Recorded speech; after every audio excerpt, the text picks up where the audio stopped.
Innocent, le film de Bernardo Bertolucci, sorti en 4K dans cette très belle édition métropolitane.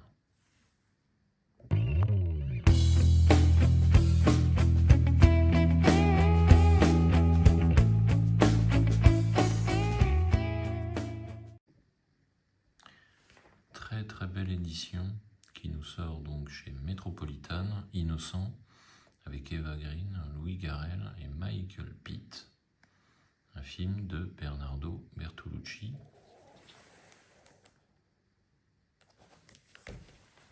Alors, de quoi parle le film ? Paris, donc 1968, un frère et une sœur rencontrent à la Cinémathèque française un jeune Américain. Entre les trois cinéphiles va se nouer une relation trouble. Alors, à l'intérieur. Donc le fourreau n'est pas du tout rigide. On a une cover qui est tout à fait charmante, ma foi. Pas du tout rigide, mais voilà. Alors, ce qui est intéressant ici, c'est qu'on a des suppléments qui sont vraiment chouettes. On a un commentaire audio, on a un documentaire ciné, sexe, politique, qui sont, si on veut résumer de manière très courte le film, un peu les trois thématiques du film, les trois thématiques majeures. On a un making-of et on a des entretiens d'époque avec les membres de l'équipe. Donc il y a les acteurs, il y a le producteur, et puis également le réalisateur. Donc c'est, ma foi, très bien fait. Alors le 4K est de très belle qualité. Alors moi je l'apprécie dans sa version originale en 5.1. Il y a également l'AVF. Il y a des couleurs, c'est vraiment superbe.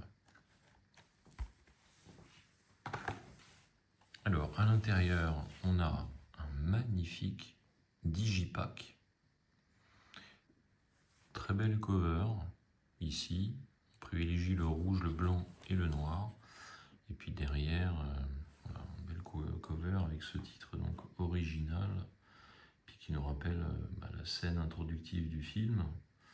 Et cette musique extraordinaire de Jimi Hendrix avec Third Stone from the Sun.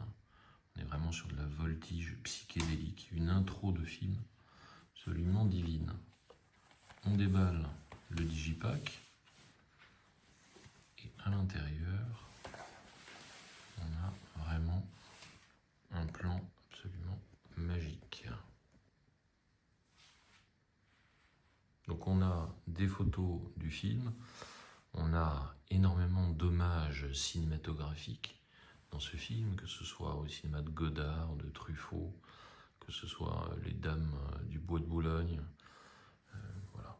Donc on a à la fois un hommage au cinéma de ces années-là, avant mai 68, et puis des cinémas des années 60. Voilà. Alors à l'intérieur c'est super, donc le 4K, il n'y a pas de sérigraphie particulière, et puis également l'autre Blu-ray, il n'y avait pas de sérigraphie particulière. Alors déplié extérieur, voilà ce que ça donne, super sympa. Et alors last but not least, on a un très beau livret ici, remarquablement fourni, d'une 60aine de pages, qui va nous expliquer l'envers du décor.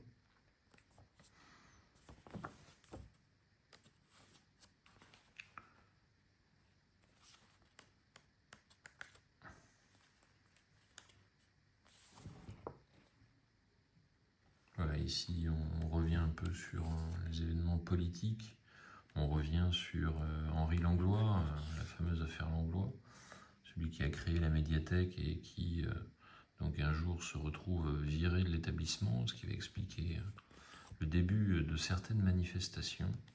On revient bien sûr sur l'historique de la cinémathèque, on voit ici les lieux emblématiques du tournage. On nous explique l'hôtel où loge le jeune Matthew, les quartiers de Paris entre le 8e et le 16e. Voilà, il y a énormément de détails, vraiment remarquablement faits. Et puis ici, toutes les références cinématographiques qui sont faites également dans ce film. Voilà, encore une scène ici assez emblématique du film. Vraiment un remarquable remarquable livret. Alors c'est un film qui cache pas mal de mystères. Derrière une histoire plutôt cousue de fil blanc, en fait, il y a énormément de trappes, il y a énormément de choses intéressantes dans ce film. Donc on navigue en plein milieu des années 68, juste avant mai 68, et puis à un moment donné, mai 68, eh bien ça va bien péter.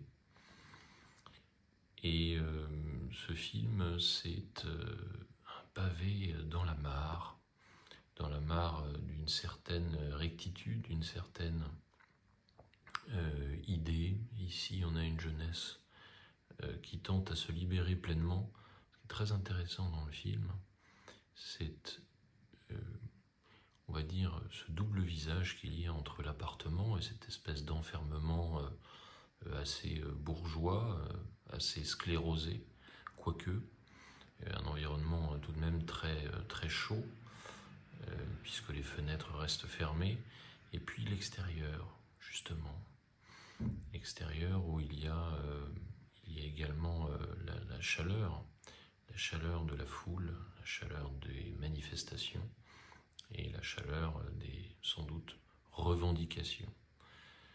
Les acteurs sont excellents. Eva Green ici campe son deuxième rôle au cinéma après une carrière au départ essentiellement au théâtre. Elle est absolument époustouflante. Louis Garrel est très convaincant en frère d'Eva Green. Et puis Michael Pitt ici qui était déjà un habitué de la télévision, mais elle est en tout point remarquable.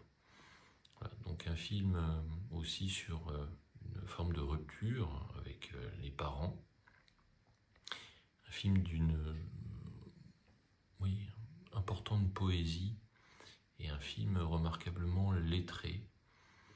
Et donc voilà, derrière certains mystères à Paris se cache une réelle beauté. Selon moi, ce film fait plus que dépoussiérer le mythe de Dernier Tango à Paris. Je dirais même qu'il l'éclipse.